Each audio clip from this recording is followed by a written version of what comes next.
Imagine yourself in the middle of an ordinary exchange. Someone you know well is talking to you with warmth in their voice, maybe even touching your shoulder in what appears to be genuine concern. Yet something beneath the surface feels wrong.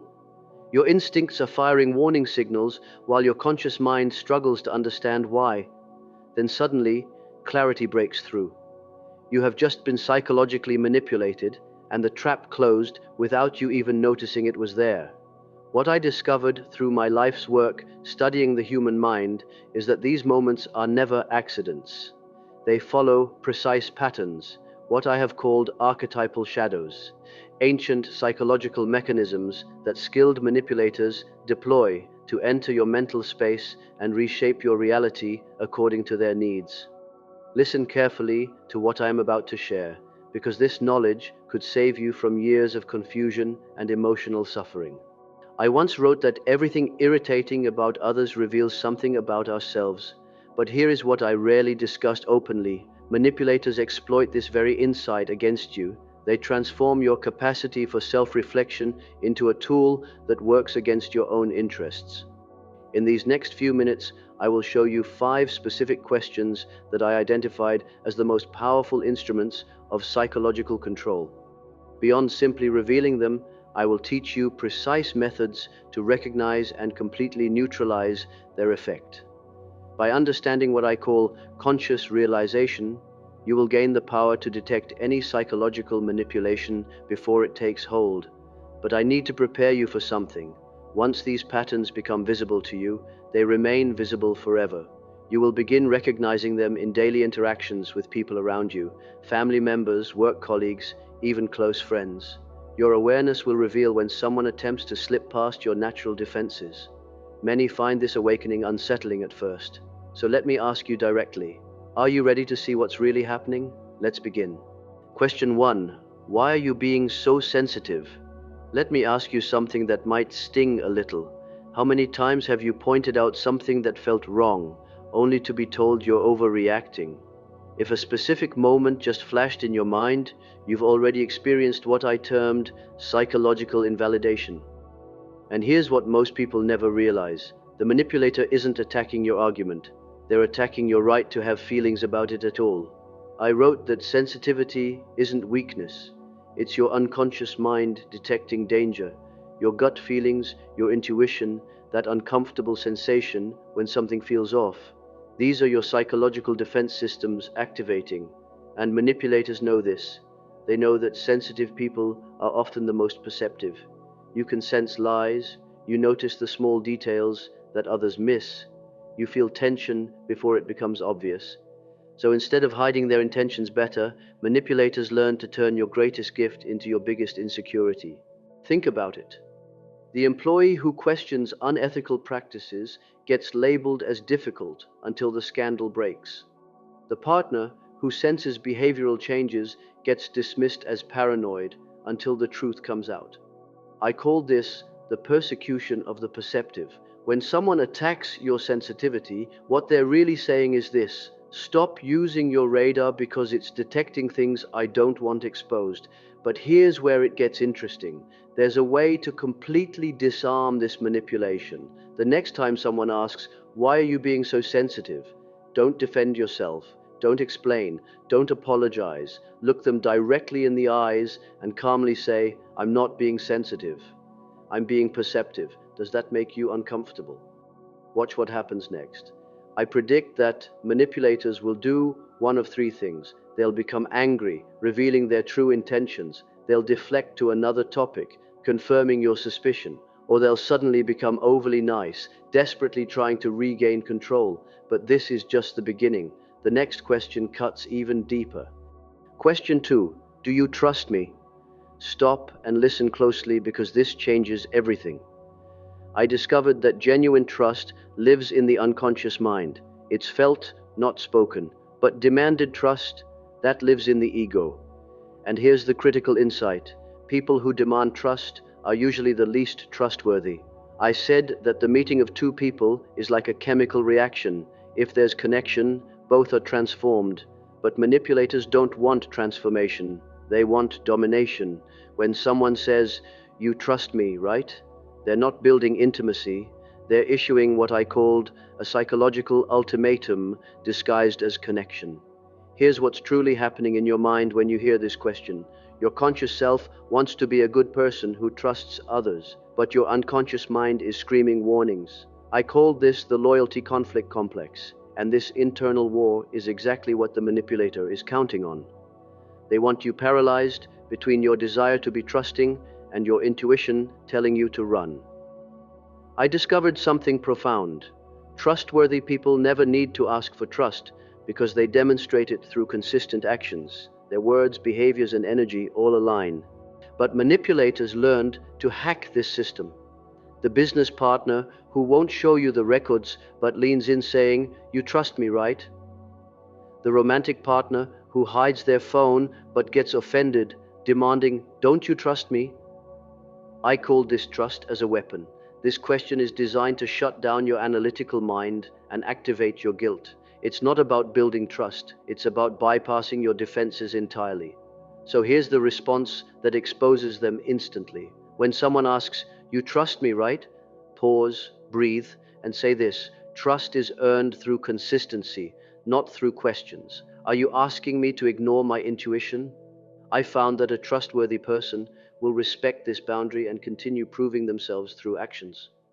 A manipulator, however, will become defensive, change the subject, or make you feel guilty for having standards at all. But as dark as this is, the third question is where things become truly sinister. Question 3. Are you accusing me of something? Before I reveal this weapon, I need to tell you something disturbing. I found that master manipulators don't just lie, they reshape reality itself, and this question is their favorite tool. I called it the reversal technique, turning the investigator into the investigated. Here's how your mind gets hijacked. You notice something suspicious, you ask a reasonable question, and suddenly, without warning, the entire script flips. Now you're the problem, you're the troublemaker, you're the one who needs to explain yourself. I wrote that projection is one of the most common psychological phenomena. Everything unconscious in ourselves, we discover in others. But manipulators weaponize this natural tendency. They project their guilt onto you and then attack you for carrying it. Let me show you how this works. You notice financial discrepancies at work. You ask your boss a simple question. Their immediate response: "Wait, are you accusing me of something?" Now you're backpedaling. You're explaining yourself. You're apologizing for being observant.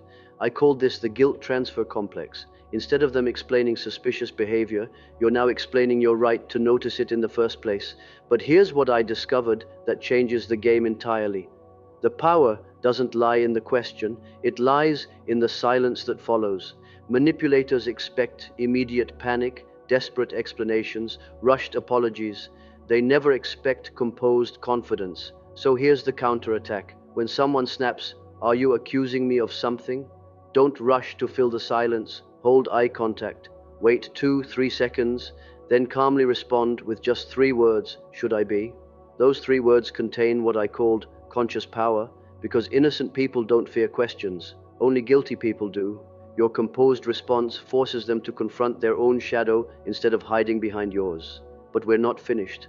The fourth question is pure psychological poison, and once you see it, you'll never fall for it again. Question 4. Would I ever lie to you? What I'm about to tell you might change how you see every relationship in your life. I discovered that this question, "Would I ever lie to you?" is actually a lie itself. Not because of the words, but because of the intention behind them. Here's the trap. This question isn't seeking an answer, it's creating emotional debt. The manipulator makes you feel guilty for doubting them, even when your intuition is screaming warnings. I wrote that the privilege of a lifetime is becoming who you truly are. But manipulators try to make you feel like a terrible person for being observant, for being intuitive, for being yourself. And here's the twisted part. I found that people who need to ask this question are often revealing their own psychological state. I called it unconscious confession through overcompensation. Think about this pattern. The spouse who hides their phone but becomes tearful, asking, "Would I ever lie to you?" The business partner who won't show the books but seems wounded, saying, "Come on, would I really deceive you?" I called this performance of innocence. Genuine honesty doesn't perform, it simply exists. Honest people don't need to convince you they're incapable of lying. Their actions create what I termed unconscious trust. You feel safe without them having to tell you why. But manipulators have learned to counterfeit this feeling. They use emotional theater to bypass your logical mind and activate your guilt complex. The tears, the wounded tone, the implied accusation that you're heartless for doubting them. It's all designed to make you stop thinking and start feeling sorry. Here's the technique that exposes this immediately. When someone asks, "Would I ever lie to you?" don't take the bait. Pause, then respond, "That's not the right question. The question is, would I know if you did?" This single response flips the entire psychological frame. Liars thrive in emotional fog, but they wither under the spotlight of conscious awareness. Your response switches on what I call the light of consciousness, and suddenly the shadows have nowhere to hide. Yet as dangerous as these four questions are, the final one is the manipulator's ultimate weapon, and understanding it might be the most important thing you ever learn. Question 5. Can't we just move on? This innocent-sounding question is actually the manipulator's nuclear option. When denial fails, when distraction fails, when guilt fails, they deploy what I called forced forgetting, the demand that you abandon truth for the illusion of peace. But here's what I understood that most people don't. I wrote that there is no coming to consciousness without pain. Real resolution requires facing uncomfortable truths. Manipulators want to skip the pain and jump straight to your forgiveness. Moving on without understanding is like placing a bandage over an infected wound. It looks better on the surface, but the poison continues spreading underneath. Consider how this plays out. The company caught in scandal begs employees, "Let's not dwell on the past, let's focus on the future." The unfaithful partner who's been exposed pleads, "Why keep talking about it? We need to move forward." But I discovered something crucial. These aren't requests for healing, they're demands for amnesia. The manipulator doesn't want to resolve the issue. They want to erase it from your consciousness. I called this psychological burial. True healing happens when the unconscious becomes conscious. But manipulators want to push everything back into the unconscious, where it can't threaten their control. Here's the pattern I identified. First, they deny there's a problem, then they minimize it, then they blame you for creating it, and finally, when none of that works, they exhaust you into abandoning the search for truth. But I discovered the antidote. When someone asks, "Can't we just move on?" take a breath and respond, "I'll move on when I understand what happened, not before." This single sentence tells them that your peace is built on clarity, not confusion, that you cannot be rushed, pressured, or exhausted into abandoning truth. I wrote, "Until you make the unconscious conscious, it will direct your life and you will call it fate." That's precisely what manipulators count on, that you'll give up, grow tired, and let unconscious patterns control your life. But not anymore. Your psychological liberation. Now that you know the 5 weapons, let me give you the ultimate defense. I discovered that manipulators have one fatal weakness. They need your emotional reaction to survive. Take that away, and their entire system collapses. I called this conscious detachment, the ability to observe without being consumed. When you remain calm while others lose control, when you stay clear while others create confusion, when you hold steady while others try to shake your reality, you become what I called psychologically sovereign. And sovereignty cannot be manipulated. I wrote, "I am not what happened to me. I am what I choose to become." But manipulators want you to become what they need you to be: confused, guilty, exhausted, and compliant. Before responding to any manipulative question, ask yourself what I called the consciousness question. Is this reaction coming from my authentic self or from a wounded part they're trying to activate? Because here's what I discovered. Manipulators don't attack your true self.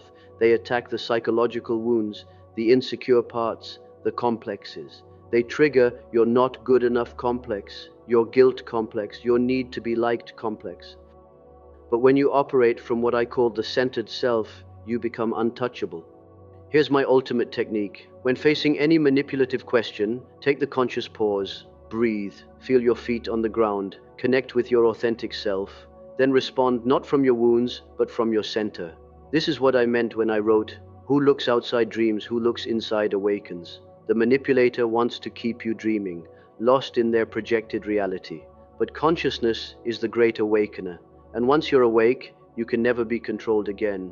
I believe that every encounter with manipulation is actually a gift in disguise.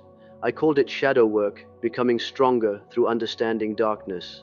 I said we don't become enlightened by imagining light, but by making the darkness conscious. Every manipulator who tries to control you shows you where you need stronger boundaries.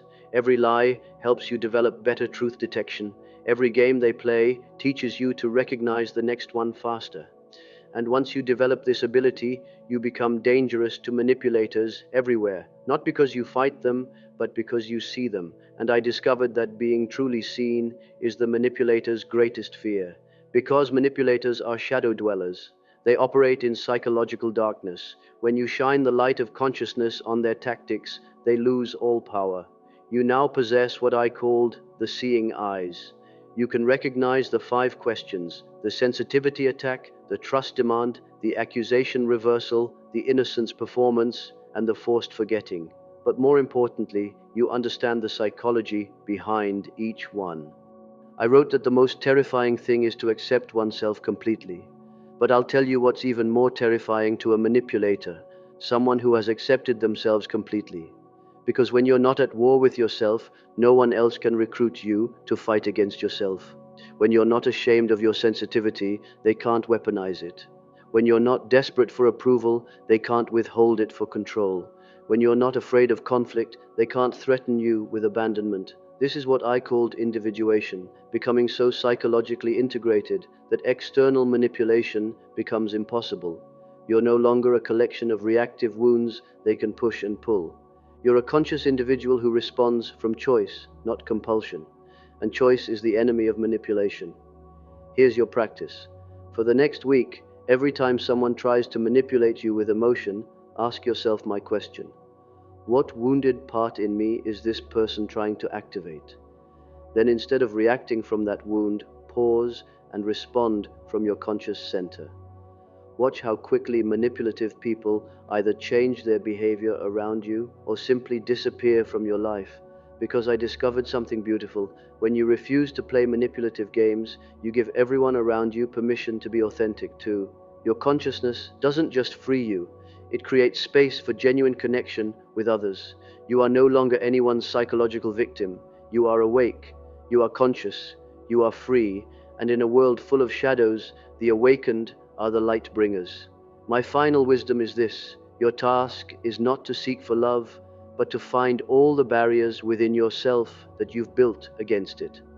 The manipulators were building barriers between you and authentic connection. But now you can see the barriers, remove them, and step into the genuine relationships that were always waiting on the other side.